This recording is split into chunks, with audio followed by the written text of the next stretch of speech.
Alexandre, mestre do carbono e do sal.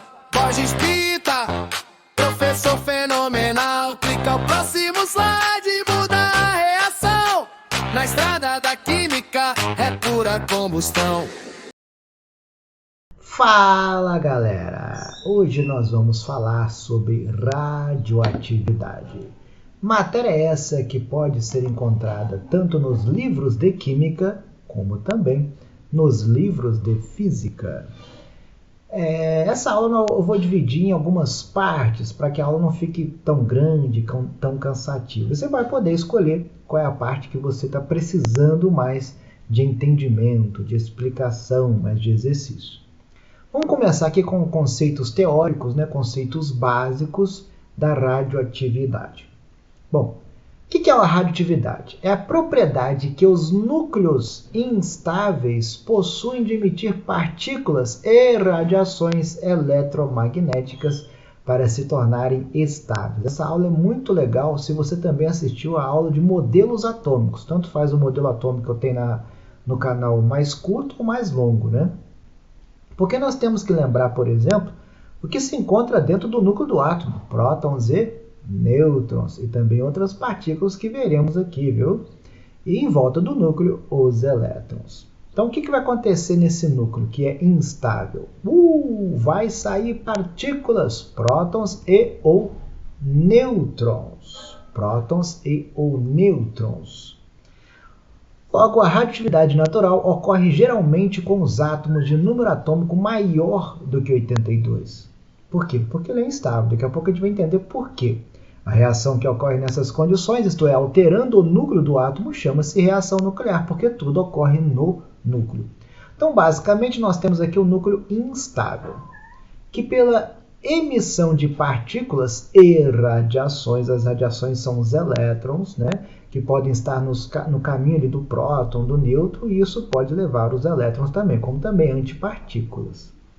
E isso vai gerar um núcleo mais estável. Então, basicamente, esse é o fenômeno da radioatividade.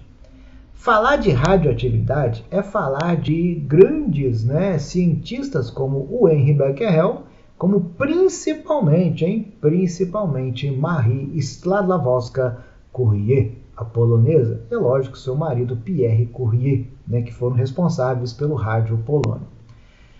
Todo livro, tanto de física quanto de química, vai discorrer um pouco da história dos dois, o casal Curie e o Henri Becquerel, e outros também que contribuíram para essa grande descoberta, como Ernest Rutherford, o genro de Marie Curie, a filha, a Irene Curie.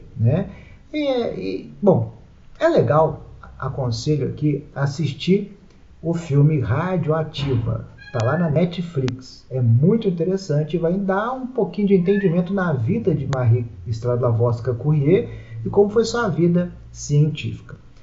No que se tange a radioatividade, mas também como armas, nós podemos também aconselhar o filme Oppenheimer, que foi trabalhador do genro de Marie. O genro dela teve até que meio que se afugentar por causa do Oppenheimer e também de toda essa parte bélica, ele era totalmente contra o genro dela, como também a parte também de energia nuclear, que pode virar uma bomba nuclear. Também aconselho assistir a série Chernobyl, que está lá na HBO. Vai contar a parte verdadeira do que aconteceu em Chernobyl. Também é muito interessante. Então, tudo isso aqui, radioativa, Oppenheimer, Chernobyl, tudo isso aqui é muito interessante para a gente poder estar por dentro dessa parte da radioatividade. Mas vamos lá. Então, nós temos aqui o átomo, no núcleo próton e nêutron, em volta do núcleo, os elétrons. E nós vamos ver outras subpartículas, vamos conhecer outras subpartículas que também são importantes. Basicamente é o seguinte, nós sabemos, então o vermelhinho ali é próton, e o azulzinho, o nêutron. Nós sabemos que o vermelhinho, que é o próton, ele tem carga positiva. Positiva com positivo se repele, não é? Porém, no mundo subatômico, as coisas não acontecem da mesma maneira do que no mundo macroscópico. Quando dois prótons têm uma distância entre si de 10 elevado a menos 13 centímetros, eles experimentam uma força nuclear forte, a maior força que nós conhecemos. Nessa distância, eles têm uma atração. E a força com que os nêutrons, né, conseguem exercer sobre os prótons também é muito grande, não deixando também que eles possam ficar a uma distância maior do que essa. Porém, em núcleos maiores, em átomos maiores, como nós já vimos aqui na definição, ele vai crescer e com certeza a distância desses prótons também vai aumentar, aumentando essa distância de 10 elevado a menos 13 centímetros. Quando isso acontece, o nêutron não tem força para segurar e a força eletromagnética supera a força nuclear forte, fazendo com que esses prótons sejam emitidos do núcleo.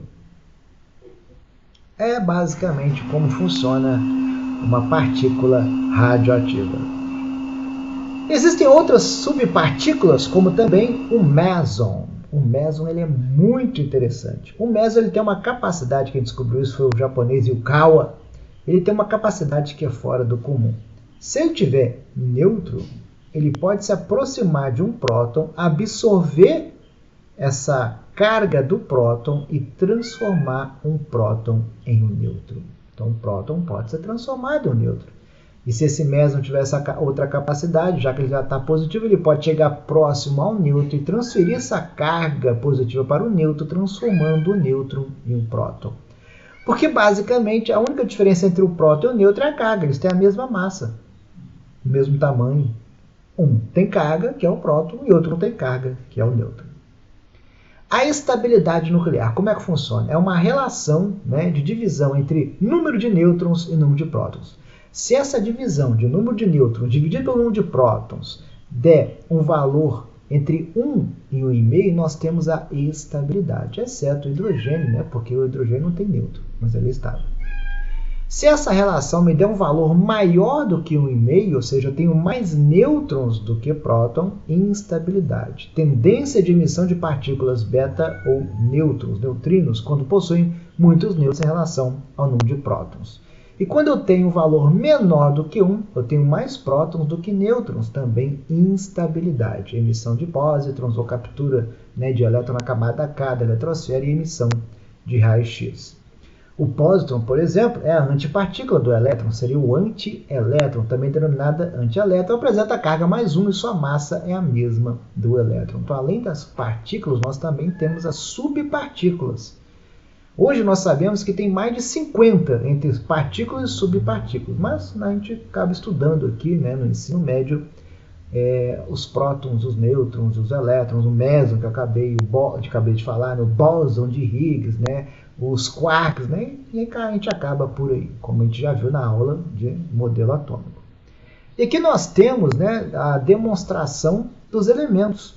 Elementos com número atômico maior do que... Cadê ele aqui? Ó? O polônio, né, maior do que 84, para que todos eles têm esse símbolozinho de radioativo, né? Então, todos eles com número atômico maior ou igual, né, a 84, que é o polônio, todos eles são naturalmente radioativos. Porém, nós temos aqui uma exceção. Tecnécio, promécio são radioativos. Como eles têm número atômico menor do que 84? Eles estão, do tecnécio é 40, do promécio 61. Vamos lembrar que eles são artificiais, né? Eles foram criados em laboratório e acabaram criando eles naturalmente radioativos. Artificialmente radioativos. Os naturais são aqueles que têm número atômico igual ou maior do que 84, polônio para frente. Então, o tecnécio é radioativo justamente porque é arranjado por fusão nuclear com deutério em aceleradores de partículas feitos de molibdênio. Ao ser sintetizado, não se torna estável, sendo que emite para esse próton do seu núcleo, decaindo novamente em molibdênio. Foi o primeiro elemento a ser feito artificialmente pelo homem, daí seu nome que deriva da palavra tecnecos, que significa artificial. E o promécio foi descoberto nos produtos de fissão do urânio e formado pela desintegração do neodímio 147. Ok? A transmutação. Qual é o número que define a identidade de um átomo? Também foi estudado em modelos atômicos. É o número de prótons. Através da quantidade de prótons que o elemento possui, nós definimos quem ele é. Então, ocorre a transmutação quando os átomos sofrem transformações em seus núcleos, originando átomos de um novo elemento, ou seja, mudou o número de prótons, mudou o elemento. A transmutação natural, vamos lembrar aqui do Césio. Cuidado, o Césio 137 é o isótopo do Césio 133 que está na tabela. O 133 ele não é radioativo. O seu isótopo sim que é o Césio 137. Então ele naturalmente vai transmutar em bário. Repare que o número atômico dele muda, 55 para 56. Então ele ganhou um próton, mas perdeu um nêutron, né? Através ali da transmutação. Então essa é a natural. A artificial é aquela que a gente começa a ver em modelos atômicos, só que não entra muito em detalhe. Como é que o Rutherford descobriu as subpartículas? Ele fez uma emissão de partículas alfa no nitrogênio e transformou o nitrogênio em oxigênio, onde ele viu um próton saindo. Então ele viu que tinha uma subpartícula com carga positiva. E o outro também, o famoso James Chadwick. Como é que ele descobriu o nêutron? Só falou, existe o nêutron. Ele fez também um experimento, onde ele emitiu partículas alfa no berílio e transformou o berílio em carbono. Olha lá, número atômico 4, agora é 6. E saiu uma subpartícula muito parecida com o próton, só que ele não tinha carga. Aí ele denominou os nêutrons. Ok, meus queridos? Então essa é a primeira parte, né? A parte teórica da radioatividade. A próxima parte nós já começamos a ver emissões. São essas partículas que nós estamos falando aqui. Alfa, tem também a beta, tem a gama também. Ok? Quem quiser também assistir essa próxima aula, vai lá no nosso canal do YouTube. Muito obrigado. Se você gostou, clica aí na mãozinha, compartilha pra gente. Falou? Até mais!